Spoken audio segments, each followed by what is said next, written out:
Hello दोस्तों, स्वागत है आपका अपने यूट्यूब चैनल स्पर्श एजुकेशन में। आज मैंने इससे पहले जो टॉपिक पढ़ाया था आपको याद होगा। आपने यदि मेरा वो वीडियो नहीं देखा है तो वो वीडियो जरूर देखें, तब ये वीडियो देखें तब आपको ज़्यादा अच्छे से समझ में आएगा। ठीक है, तो उस वीडियो में मैंने आपको बताया था सन्निकट मान। सन्निकट मान कैसे निकाला जाता है, ठीक है, इसको बोलते हैं राउंडिंग फिगर। ठीक, तो वो मैंने आपको बताया था। उस टॉपिक से मैं कुछ सवाल लेकर आई हूँ। आज मैं कुछ मतलब क्वेश्चंस लेकर आई हूँ जो मैं आज आपको समझाऊंगी। ओके, तो चलते हैं। मतलब किसी अगर आप दशमलव वाली संख्या से प्रश्न मतलब करना चाहोगे, सन्निकट मान निकालना चाहोगे कि दशमलव के बाद हम सन्निकट मान कैसे निकालते हैं। ठीक है, मैंने इससे पहले वाले वीडियो में आपको ये बताया है कि दशमलव के पहले, ठीक है, वो सारे टॉपिक मैंने सब क्लियर कर दिए थे आपको। हजार तक के, सैकड़े, इकाई, दहाई, सब मैंने आपको क्लियर कर दिया था। लेकिन इस वाले टॉपिक में मैं थोड़ा सा अलग चीज लेकर आई हूँ। मतलब है टॉपिक वही, बट आपको दशमलव के बाद कैसे निकालना होता है। ठीक है, तो देखिए, आप यहाँ देख सकते हो कि मैंने लिखा है कि यदि आप दशमलव के पहले अंक को देखेंगे तो उसको क्या कहा जाता है, 10वां भाग। देन दूसरे अंक को देखेंगे तो उसको कहा जाता है 100वां, और तीसरा अंक 1000वां। ठीक है, यहाँ पे मतलब जैसे जब हम इस साइड दशमलव नहीं होता है तब ये हम किसी भी संख्या को इस तरह से दाएं से बाएं की ओर जाते हैं। ठीक है, राइट से लेफ्ट की ओर, इकाई, दहाई, सैकड़ा, इस तरह से इधर की ओर चलते चले जाते हैं। और जब हम दशमलव के बाद देखते हैं तो हम इसको 10वां बोलते हैं। ठीक है, इकाई नहीं होता है इसमें, 10वां, देन 100वां, देन 1000वां। ठीक है, आप समझ पा रहे हो? तो ये चीज़ अगर आपको क्लियर हो गई तो अब मैं क्वेश्चन पे चलती हूँ। तो पहला क्वेश्चन आपके सामने है, आप देख सकते हो। तो क्वेश्चन मेरा है जो उसमें संख्या दी गई है, हाँ, संख्या दी गई है 5.793। ठीक है, आप देख सकते हो ये संख्या दी। ओके, इस संख्या में क्या बोला, 10वें तक का सन्निकट मान। ठीक है, 10वें तक का सन्निकट मान। तो आपको पहले मैं ये बता दूं कि पहले मैंने बताया ही ऐसे पहले कि 10वां भाग कौन सा होता है। दशमलव के पहले जो दशमलव के बाद पहला जो अंक होता है वो 10वां भाग होता है, ये। ठीक है ना, इन्होंने कहा है 10वें तक सन्निकट मान बताइए। तो आप देखिए,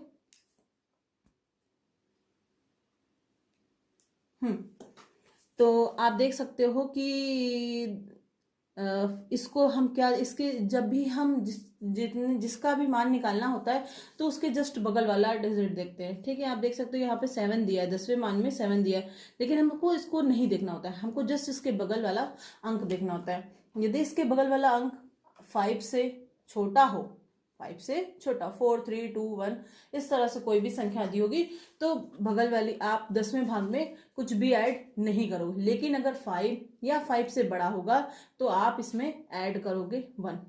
ठीक है, तो आप देख सकते हो ये जो संख्या है ये क्या है, 5 से बड़ी है। ठीक है, ये संख्या 5 से बड़ी है। मैं लिखती जा रही हूं यहाँ पे ताकि आपको और अच्छे से क्लियर हो जाए। ठीक है, 5 से बड़ी है तो इसमें क्या हो जाएगा, एक ऐड हो जाएगा, 1 ऐड होगा ना। तो अब ये नई संख्या क्या बन के आएगी आपको मैं बताती हूँ। देखिए, 5, देन पॉइंट, फिर इसमें जुड़ना है तो ये हो जाएगा 8। ठीक है, तो आप देख सकते हो हमारा पहला ऑप्शन क्या कहता है, पहला ऑप्शन है 5.8। ठीक है, देन अदर ऑप्शन नहीं, तो पहला ऑप्शन एकदम करेक्ट है। ठीक है, पहला ऑप्शन एकदम करेक्ट है। ठीक, चलिए, ये हमारा आंसर हो गया। ठीक है, अब अगला हम देखते हैं।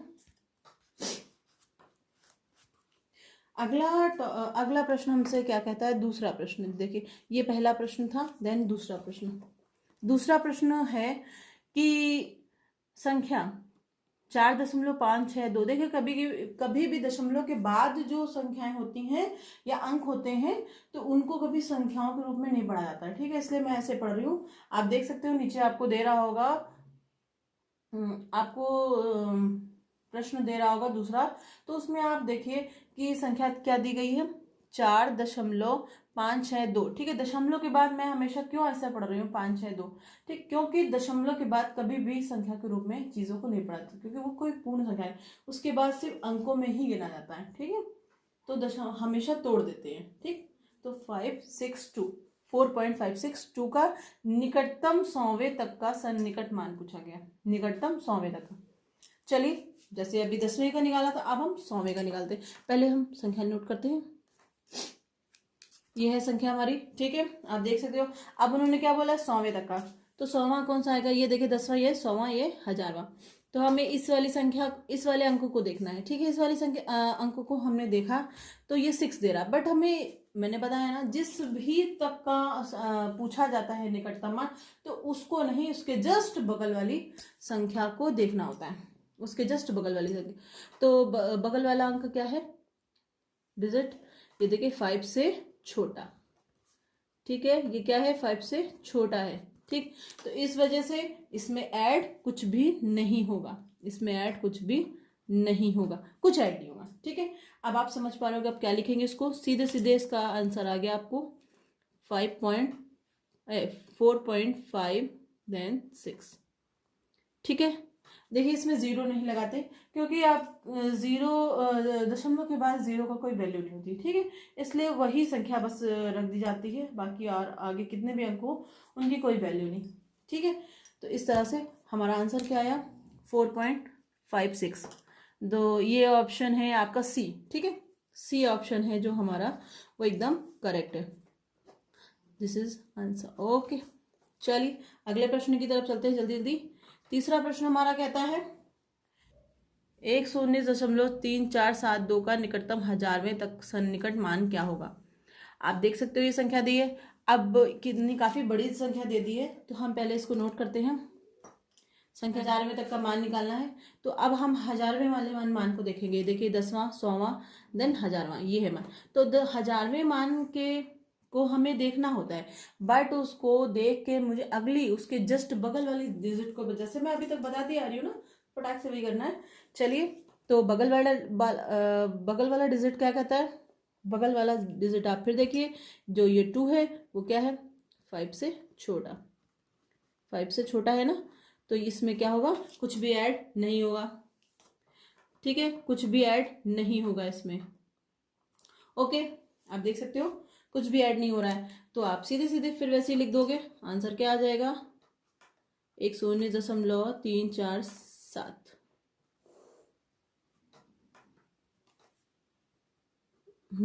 ये देखिए आपका आंसर आ चुका है। आंसर आपका दिया है, हाँ, सेकंड ऑप्शन आप देखिए, सेकंड ऑप्शन में, बी ऑप्शन में आपको दिया है, आपका आंसर बिल्कुल सही दे रहा है, बी, ठीक है। तो बी आंसर हमारा सही है। चलिए अब हम आगे चलते हैं अपने चौथे प्रश्न की तरफ, ठीक है। ये रहा चौथा प्रश्न, आप देख सकते हो नीचे स्क्रीन पे दे रहा है, निम्न में से 1.09 गुणित 5.908 का निकटतम मान क्या है, ठीक है। निम्न में से 1.09 इंटू 5.908 का निकटतम मान क्या होगा, ठीक है। यहाँ पे राउंडिंग फिगर दिया गया, बट आपको यहाँ पे एक चीज़ दे दी गई है, थोड़ा सा मैं लिख दूँ पहले, आइए देखते हैं। तो ये देखिए, आपको थोड़ा सा लग रहा होगा घुमा दिया है, थोड़ा सा टफ लग रहा होगा, ऐसा कुछ भी नहीं है, इसमें कुछ नहीं करना है, आपको इंटू करना है, दोनों संख्याओं को आपको इंटू करना है। तो जब आप इंटू करोगे तो आपको संख्या आ जाएगी, इन दोनों का जब आप इंटू करोगे तो संख्या आएगी 6, ये देखिए संख्या आ चुकी है 6.3972, ठीक है, ये संख्या आ जाएगी, आप देख सकते हो ना, 6.43972 ये संख्या आएगी आपके सामने। तो अब आप इसमें क्या बोला है, निकटतम मान, मतलब आपको एक पूरी संख्या दे देनी है, एक किसके, और जैसा कि हम ऑप्शन देख रहे हैं, ठीक है, अगर हमें ऑप्शन में कुछ और दिखता तो फिर हम इसको एक बार ट्राई करते हैं, पर इसमें ऑप्शन सीधे सीधे दे रहा है, पूर्ण संख्याएं दे रही हैं, ठीक है। मतलब पूर्ण संख्याएं वे संख्याएं होती हैं जो अपने आप में पूर्ण होती हैं, जैसे कि मैंने अभी आपको होल नंबर्स बताए थे, 0 से स्टार्ट होके अनगिनत तक जाते हैं, ठीक है।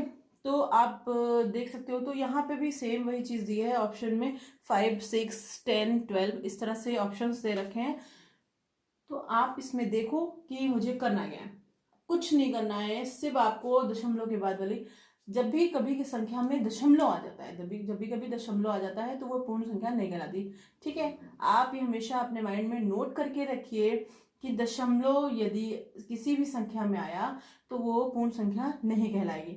पूर्ण संख्या मैं बता देती हूँ, जैसे यहाँ पे देख सकते हो पूर्ण संख्या है, जैसे मैंने लिख दिया 2, तो ये एक पूर्ण संख्या है, ठीक है, ये एक पूर्ण संख्या है। बट अगर मैंने इसको लिख दिया 0.2 तो ये एक पूर्ण संख्या नहीं है, क्योंकि ये देखिए आप खुद ही सोच सकते हो कि इसमें दशमलव आ गया है और इसके आगे 0 है, तो आप देख सकते हो ये पूर्ण संख्या कहाँ से हो सकती है। ठीक है, तो अब हम समझते हैं। ठीक है, अब हमें इसको पूर्ण संख्या बनानी, होल नंबर बनाना है। तो होल नंबर बनाने के लिए हम तुरंत दशमलव के बाद वाली संख्या डिजिट को देखेंगे। देखिए आप दशमलव के बाद वाले पहले डिजिट आप देख रहे हैं, तो 5 से क्या है, फिर छोटी है, 5 से छोटी है। तो आप देख सकते हो इसमें कुछ भी ऐड नहीं हो रहा है। ओके, कुछ भी ऐड नहीं हो रहा है, तो क्या होगा, सेम वही संख्या उतार दी जाएगी, सेम वही संख्या उतार दी जाएगी। ओके, तो ऑप्शन हमारा है बी, तो B option is right option. ठीक है, बी ऑप्शन राइट है। चलिए आगे चलते हैं। एक है फिफ्थ क्वेश्चन, क्या कहता है, संख्या 178.67558 में 7 के स्थानीय मानों का अंतर। ठीक है, मैंने स्थानीय मान इससे पहले आपको पढ़ाए हैं, बट मैंने उसमें दशमलव के बाद स्थानीय मान कैसे निकालते हैं ये नहीं बताया था। चलिए आज हम सीखते हैं कि कैसे निकालते हैं।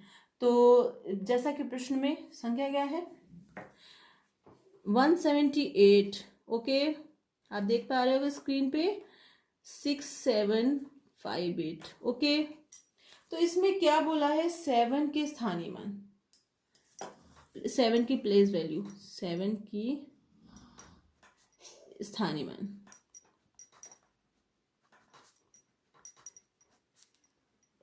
मैं लिख ही दे रही हूँ पूरा, ओके, ताकि आपको अच्छे से, ये पूछ रहा है।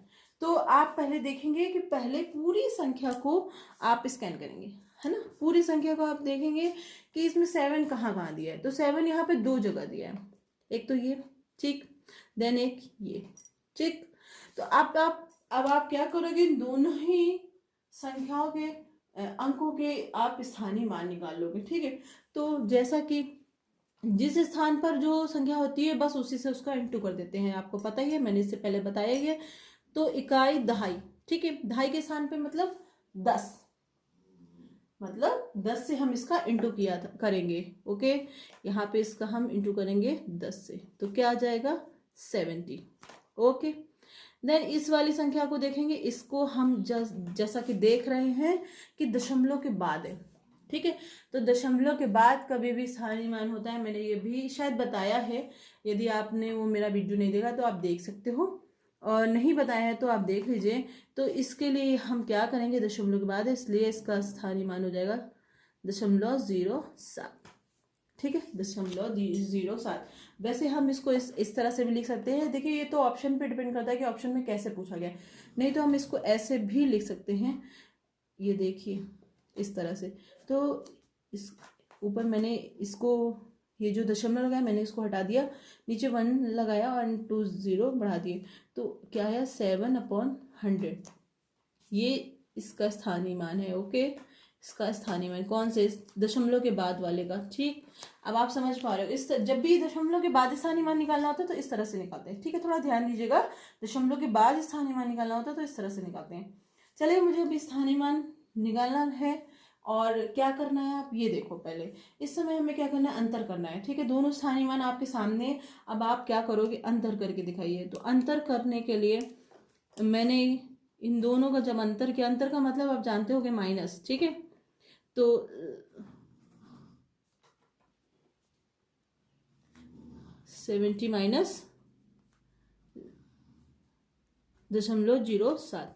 तो आप इसको जब माइनस करोगे तो आपको पता है आंसर क्या आएगा, आप इसको माइनस करोगे तो आंसर आएगा 6, आप देख लीजिएगा करके 6993। ओके, देख लीजिए ऐसे ही, तो 00 लगेंगे क्योंकि पॉइंट वाली हम कर रहे हैं माइनस। आई होप आपको आता होगा। ठीक है, पॉइंट वाला जब माइनस करते हैं तो क्या करते हैं, 70.00 इस तरह से लिखेंगे, देन फिर 0.07 लिख के उसको माइनस करेंगे। तो जब आप माइनस करोगे तो इस तरह से यह उत्तर आएगा। तो आप देख सकते हो ये कौन से ऑप्शन में दे रहा है, यस बी में, तो B option is right answer. ठीक है, राइट ऑप्शन 69.93। ओके, मैं भी कंफ्यूज हो गई थी, कोई बात नहीं। चलिए अब हम ये रहे थे, ये हमारे 5 प्रश्न थे जो मैंने आज आपको बताए हैं। आई होप आपको बहुत बहुत बहुत अच्छे लगे होंगे और आपको बहुत अच्छे से समझ में भी आया होगा। यदि आपको कहीं भी कोई समस्या हो रही हो तो please please please comment box में लिख के ज़रूर बताएं। और यदि आपको मेरा वीडियो पसंद आया हो तो उसको लाइक शेयर एंड कमेंट करना ना भूलें, एंड सब्सक्राइब करना भी ना भूलें। बेल आइकन को भी प्रेस कर दें ताकि आपको मेरे नोटिफिकेशंस मिलते रहें। ओके, चलिए फिर मिलते हैं अगले वीडियो में एक नए टॉपिक के साथ, एक नए जोश के साथ। ओके।